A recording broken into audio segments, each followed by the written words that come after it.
So guys, chicken fry ఎలా చేసుకోవాలో మనం ఈ షార్ట్లో చూద్దాం.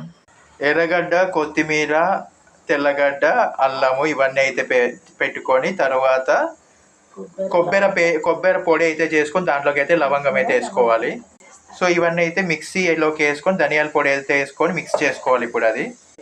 సో ఇలాగైతే పేస్ట్ అయితే అవుతుంది. తర్వాత ఇలాగైతే ఫ్యాన్ అయితే పెట్టుకొని అందులోకి అయితే ఆయిల్ వేసుకోవాలి. తర్వాత ఇక్కడ ఆనియన్, టమాటా, కరివేపాకు, పచ్చిమిరపకాయలు చాప్ చేసినాం కదా, వాటిని అన్నింటినీ దీంట్లోకి అయితే వేసుకున్నాం.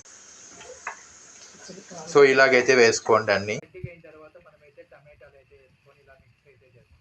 అయితే మసాలా అయితే వేసుకోవాలి. సో ఇలాగైతే వేసుకోవాలి, ఇలా కలుపుకోవాలి. ముందే ఉప్పు, కారం, పసుపు వేసి చేసుకున్నాం కదా, ఇది అయితే ఇప్పుడు దాంట్లోకి అయితే వేసుకోవాలి. చూద్దాం.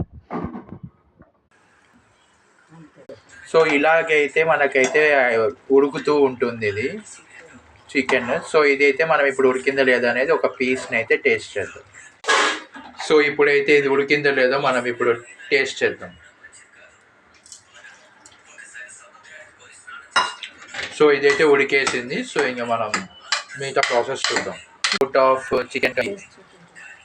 సో ఎలా ఉందో కామెంట్ చేయండి, నచ్చితే సబ్స్క్రైబ్ చేయండి స్వామి తమ్మిశెట్టి ఛానల్.